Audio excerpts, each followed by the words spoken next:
There are moments in a war that no book can truly capture. Moments when a soldier or a mother or even a child teaches us more about courage than any battlefield ever could. I remember it clearly, the bitter winter of 1942, when France lay shattered beneath the weight of occupation. Snow fell like ashes over the ruins of once joyful villages. And through that silence walked a woman, Louise Delacroix, with her 3 young children by her side. There was no music, no banners, no promises. Only frost-bitten steps and a desperate hope that the next hill might offer shelter. It was stories like theirs that changed me, not the strategies in maps, nor the speeches in Parliament, but the quiet endurance of those who had nothing left and still kept going. I met her by chance, yet the look in her eyes, I never forgot it. Behind that silence was a strength I had only seen in the bravest of our troops. And in that fleeting encounter, I came to understand the true cost of war. Not just in battles, but in hearts, in families, in the weight they carried without complaint. Welcome to the channel. If you believe these stories should never be forgotten, join us. Subscribe now and turn on the notifications to help keep every memory and every story alive. Without further delay, let's get straight to the point. The old shelter stood alone near the edge of the Maginot Line, tucked into the frost-covered hills that faced the German border. It looked like nothing more than a forgotten bunker, silent, cold, swallowed by time and snow. But inside lived a man who once commanded the respect of an entire company. Captain Douglas Harlow, a Canadian officer with a fierce heart and quiet eyes, had vanished from the war months earlier after the disastrous operation at Dieppe. He hadn't spoken much since. Some said he refused every order. Others whispered that grief had built walls higher than any trench. Winston Churchill had heard of him, not through reports or formal channels, but in the hushed voices of soldiers who still remembered Harlow as the man who had led them through chaos without ever raising his voice. They said he'd been last seen wandering toward the woods, wearing his uniform like a ghost carried by the wind. And yet, on that bitter winter afternoon, Churchill found himself standing not far from that very place, inspecting the conditions near the French border, when a whisper of movement through the trees caught his attention. It wasn't the wind. It was a woman wrapped in a tattered coat, followed closely by 3 children who looked as if winter had reached into their bones. Louise Delacroix. Her name wasn't known to history, but to Churchill, that face would never be forgotten. A mother who had walked miles through snow and silence, clutching hope like a match against a storm. They were looking for shelter, but found a memory instead. Captain Harlow had built the place with his bare hands, wood, steel, and solitude. The door hadn't opened for anyone in weeks, not even to passing patrols. When Louise knocked, there was no answer at first, only stillness. But then a shadow appeared behind the frosted glass, and the latch slowly turned. Harlow stood there, taller than expected, bearded, eyes heavy with a pain that words couldn't carry. He looked at the woman, then at the children. The youngest, Henri, could barely keep his feet steady. Churchill, watching from a distance, later recalled the moment as one of the most profound he'd ever witnessed. Harlow didn't speak right away. He just looked at them for a long time, like he was searching for something he'd lost long ago. And then quietly, he stepped aside and said only this: "Come in. The wind out there has no mercy." Inside, the air was warmer, but the silence was heavier. The children huddled near the old stove, their cheeks slowly turning from pale to pink. Louise sat quietly, hands trembling as she accepted a piece of bread offered by the man who hadn't spoken to. Another soul in months. Churchill entered moments later, gently nodding, as Harlow straightened and offered a salute. It wasn't formal. It was something deeper. A recognition that even in solitude, duty still lived. They spoke little that night. Words weren't necessary. Harlow didn't ask what had happened to Louise's husband. He didn't ask how long they'd been walking. Some truths are better left unsaid. Instead, he fixed the fire, poured hot water into tin cups, and made sure the children slept. Safely under extra blankets he hadn't touched since Dieppe, and for the first time since that fateful day on the beach, Harlow didn't sleep alone. Churchill remained beside him, sitting on a crate near the fire. He listened to the wind outside and thought about the countless shelters like this one, places where the war had settled not just into the land, but into the hearts of the people. Before dawn, Churchill placed a hand on Harlow's shoulder.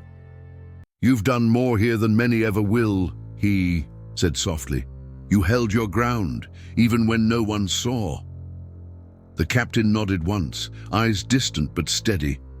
The past hadn't vanished.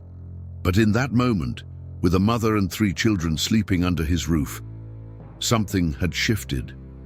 The weight hadn't disappeared, but it was shared now. And shared burdens are lighter to carry. As Churchill stepped back out into the snow, the first light of morning cracked through the sky. He looked at the shelter one last time, knowing that the war would soon move on, dragging men and memories behind it. But this place and this night would remain. A small pocket of humanity in a world turned upside down. And the door, once closed to all, stayed open just a little longer. That same night, across the Channel under the grey skies of London, Winston Churchill sat alone in his office, surrounded by silence thick enough to feel. The fire crackled softly in the hearth, casting long shadows on the walls. Dozens of reports lay open before him, pages filled with intercepted messages, scattered troop movements, resistance groups barely holding together, and the growing number of civilians who had simply vanished without a trace. Then one name stopped him: Harlow. Churchill leaned closer, reading the notes with careful eyes. Captain Douglas Harlow, once a respected officer in the Canadian Forces, now labelled a deserter by command. Official channels marked him as missing, unreliable. But others told a different story. Whispered accounts from the field passed through French networks and resistance sympathizers. Some called him broken, others a ghost still watching over the lost. And there it was again, the ache Churchill knew too well. The weight that pulled even the strongest men out of the fight, not because they feared it, but because it had taken too much already. He closed the file and sat back, the words still echoing in his mind. Cowardice. No, that wasn't what he saw. Churchill had faced many kinds of men during this war, some who ran, some who hid, and some who simply could no longer carry the burden alone. Harlow, it seemed, belonged to the last kind. French allies were growing impatient. They wanted answers. They demanded order, unity, and discipline. But Churchill wasn't interested in making an example. Not this time. He had made enough of those. What he wanted was understanding. He wanted to meet the man himself, to look into his eyes and ask what the war had taken from him. Because sometimes the bravest thing a man can do is walk away, not to escape, but to survive what others will never fully understand. That night, Churchill made a decision. He would go. Not as a prime minister on a mission, not as a symbol of command, but as a witness to a soldier's truth. A truth that didn't fit neatly into reports or orders, a truth that lived between the lines, in the silence between battles, where grief was louder than gunfire. And so, as the snow continued to fall over Europe, a new chapter began. One that wouldn't be written by generals or politicians, but by the quiet footsteps of a man searching for another, not to judge, but to remember. On that first night, no one said much. Captain Harlow kept to himself, offering bowls of warm soup with steady hands and gently covering the children with old military blankets he hadn't touched in years. He moved through the shelter like a shadow, quiet, precise, always watching without appearing to. Louise noticed everything. A former nurse from the hospital in Reims, she had the quiet grace of someone who'd seen too much and learned to carry pain in silence. By the second morning, she'd already begun to take care of the place, sewing torn fabrics, cleaning the corners, organizing supplies with a practiced calm. There was no need for thanks, just the shared understanding of those who had nothing left to offer except presence. The silence in that shelter didn't feel cold. It was the kind of silence that existed between people who didn't need to explain their sorrow.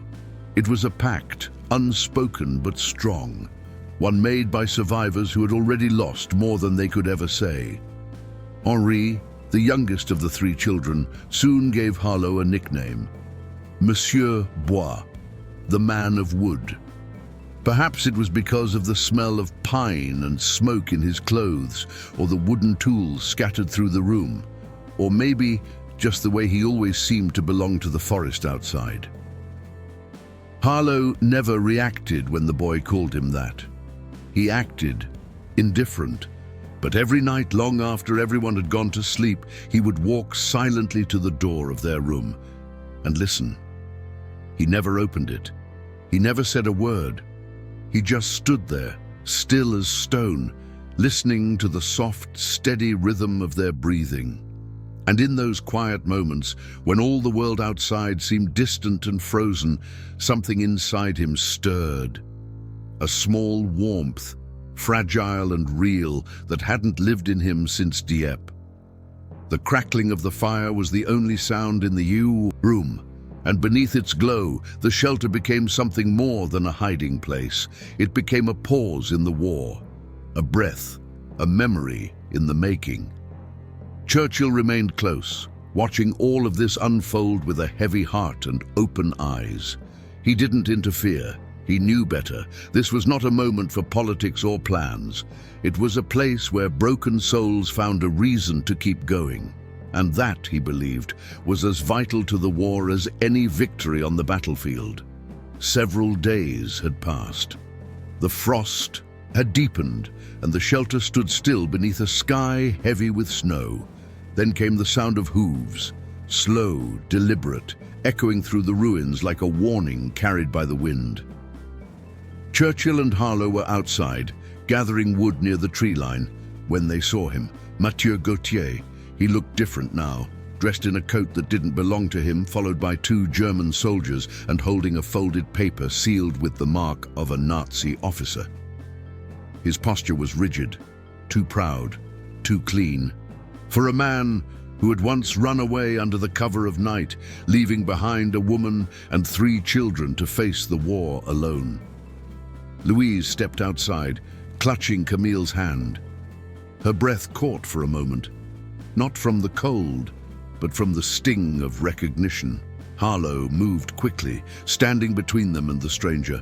There were no weapons drawn, no orders shouted, just silence thick with history. Mathieu raised the paper, waving it as if it carried more weight than his actions ever had. "I've reconciled with the new order," he said calmly.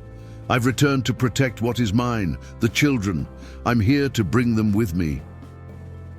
His voice was smooth but empty. Every word sounded rehearsed, hollow, spoken like someone repeating lines handed down by someone else. He didn't look at Louise. He didn't kneel for his children. He only stared past Harlow, as though the man in his path was just another obstacle to control. Churchill stood quietly to the side, watching the scene unfold without moving. His face was unreadable, his eyes locked on Gauthier. Douglas Harlow didn't raise his voice. He didn't take a step back. He stood tall in the snow, arms at his sides, voice low and steady, more powerful than any shouted command. "You lost them," he said, eyes never leaving Mathieu's, "the moment you turned your back." The wind whistled through the trees. No one spoke. The words hung in the air like a sentence passed by something greater than rank or paper. They weren't an argument. They were truth, simple, cold, and final. Gauthier's expression cracked for just a second. The confidence faded. He looked toward Louise, perhaps hoping for a sign, a word, a plea. But there was nothing, not even anger, just quiet resolve. The German soldiers, seeing no resistance and sensing the weight of the moment, said nothing. One of them lowered his gaze. Another turned his eyes to the ground. They hadn't come for a fight. And this wasn't their battle. Mathieu said no more. He turned, slowly, the paper still in his hand, and walked back toward his horse. The snow crunched beneath his boots, but no one followed. He mounted in silence and rode away into the frost, shrinking into the gray horizon like a chapter finally closed. Back inside the shelter, the fire burned low, and no one spoke of what had just happened. They didn't need to. Everyone had heard the verdict. Everyone had felt the shift. In a war filled with chaos, some truths still held their place.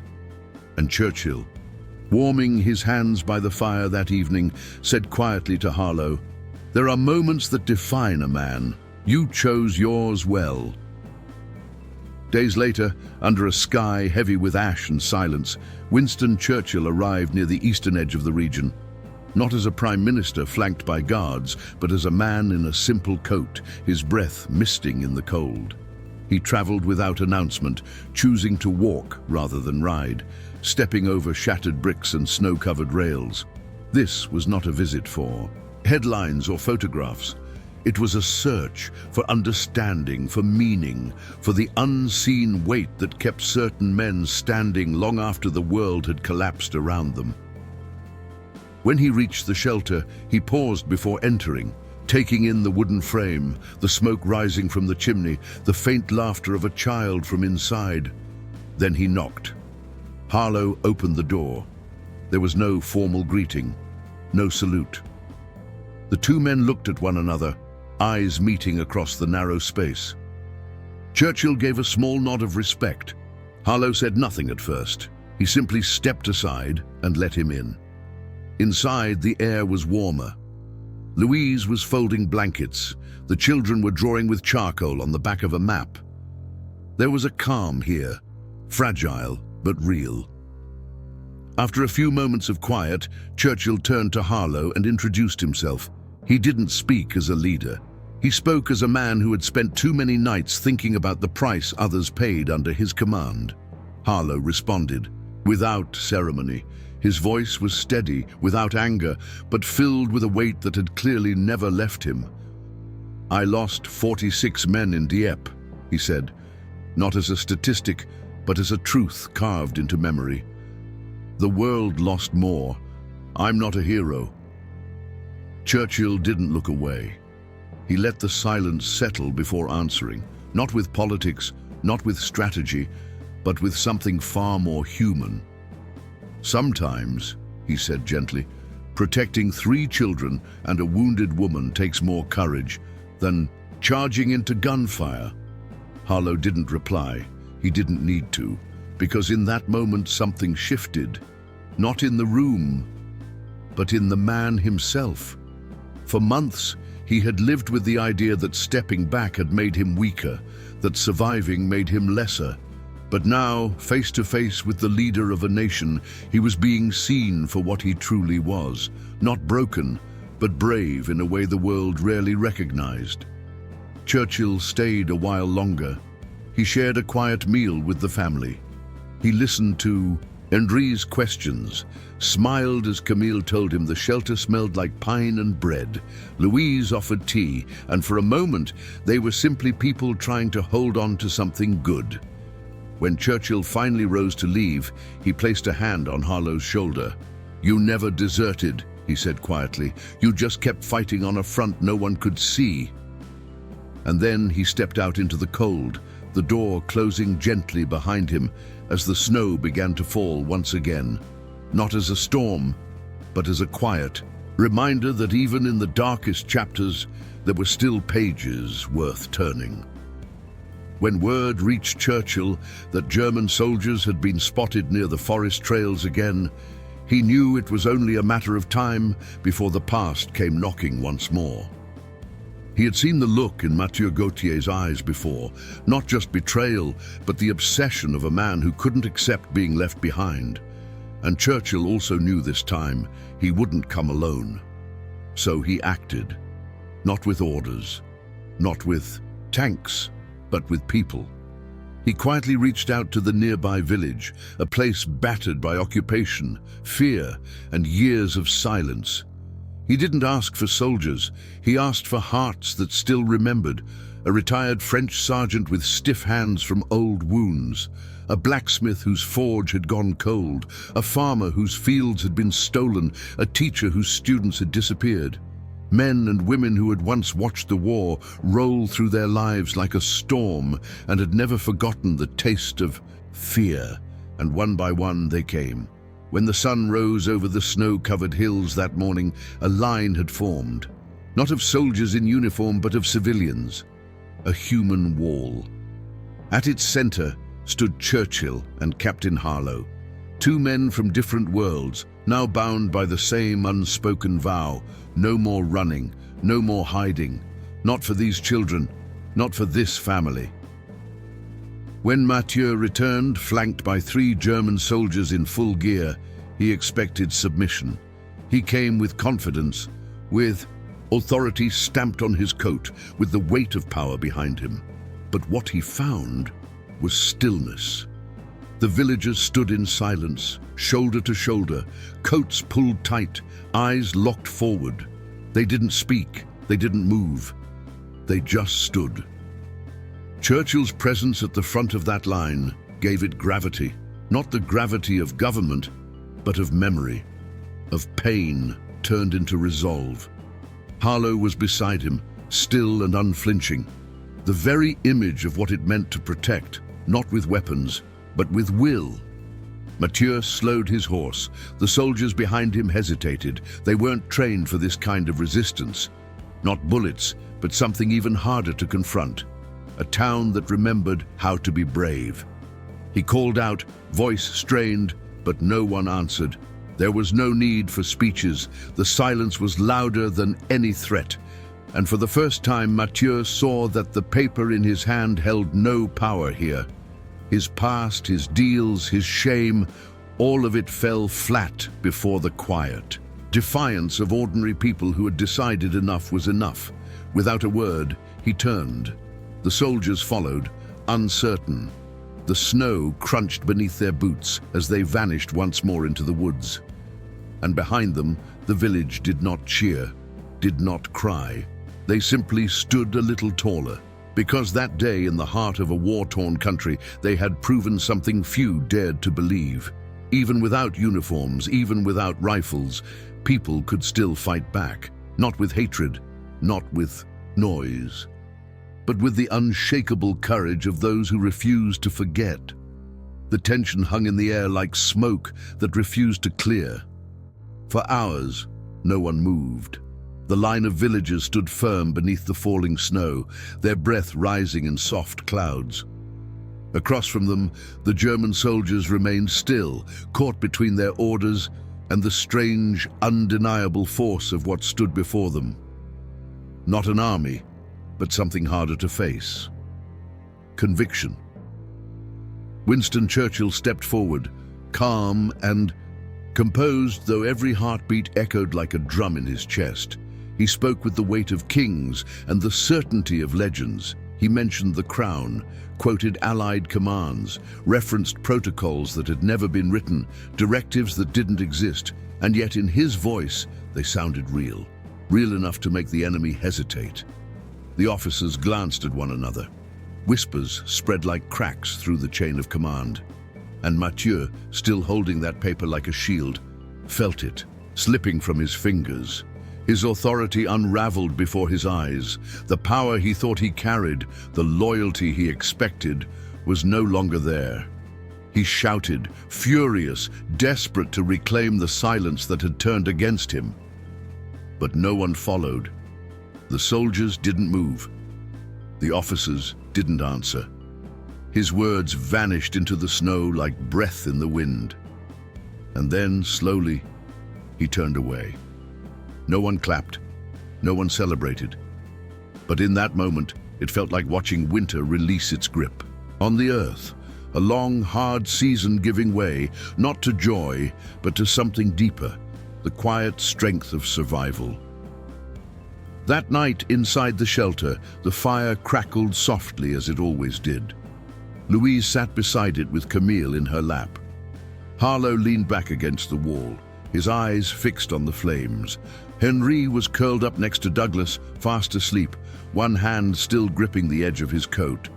Etienne stayed awake the longest, watching the shadows dance on the wooden beams above. Churchill sat with them, not as a leader, but as a witness. He didn't speak. He didn't need to. The silence between them was not emptiness. It was dignity. It was the sound of people who had stood their ground and asked for nothing in return. No music played, no toasts were raised, but something had shifted. The war outside continued and they all knew it. But within those four walls that night, a different kind of victory had been earned. Not through force, but through patience, unity, and the courage to remain human in the face of darkness. And in that silence, freedom began to take shape. By the end of that week, as the snow began to soften and the forest slowly returned to its quiet rhythm, Churchill prepared to leave. His time at the shelter had passed without ceremony. No medals, no speeches, just a few quiet handshakes, nods of respect, and one last glance at the place where he had witnessed something far greater than strategy or command. The jeep was waiting near the edge of the path, engine humming gently. Louise stood by the doorway, holding Camille's hand. Etienne waved with a solemn smile, and Henri, the smallest of them all, hesitated. Then, with slow steps and eyes full of something too big for his age, he walked toward Douglas Harlow. Harlow knelt to meet him. The boy looked up, lips trembling, not from fear, but from the weight of something he barely understood. And then came the question. Small, unsure, but powerful enough to shift the ground beneath them. "Can I call you Papa?" The words slipped out like a whisper, almost too quiet for anyone else to hear. But for Harlow, it was as if the world had stopped moving. Every wall he had built inside himself, every layer of guilt, silence and distance, cracked and fell away in an instant. He didn't speak. He didn't need to. He simply opened his arms and pulled Henri close, holding him with the strength of a man who, after losing everything, had finally found a reason to stay. His hands trembled. His heart raced, but he held on, not as a soldier, as a father. From a distance, Churchill watched the moment unfold. He didn't interrupt. He simply stood there, silent, the wind tugging gently at his coat. Then, without saying a word, he pulled a small notebook from his pocket and began to write. That night in his London journal, he would leave a simple line that said more than volumes of speeches ever could. "Today, I saw peace born, not from treaties or signatures, but from the eyes of a child." And with that, he turned, stepped into the waiting car, and disappeared into the snowy path, knowing that in one hidden corner of the world, something truly worth remembering had taken root. The shelter became more than a hiding place. It became a home, not by miracle, but by choice, by the steady hands that built it and the quiet strength that filled it. Nathan, once shy and uncertain, now helped Douglas with small repairs, learning to shape wood and fix things with care. Camille wandered the woods collecting leaves, turning the forest into her own quiet kingdom. Louise began to smile again, not out of joy alone, but from the simple rhythm of kneading bread, of creating something warm in a world that had grown cold for too long. Douglas, the man once known for disappearing into silence, built toys for the children and repaired old radios, tuning them late into the night, as if searching for proof that the world outside hadn't forgotten them. The war was still out there, loud and cruel, but inside those walls, something different was being written, a chapter not of conquest but of healing. Winston Churchill returned to London not as a man untouched, but as one forever changed. He carried no medals from that journey, no speeches prepared, only a memory etched into the pages of his personal journal and into his heart. When he spoke of Harlow to his colleagues, he didn't use the word deserter. He didn't speak of shame or failure. Instead, he called him a symbol, a man who had found a new way to serve, not through command, but through compassion, through staying when it was easier to disappear, through protecting what remained when everything else had fallen apart.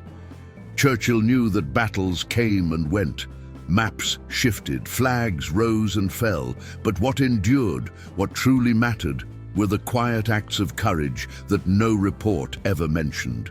The moments when a soldier chose to build instead of break, to stay instead of flee, to love instead of vanish.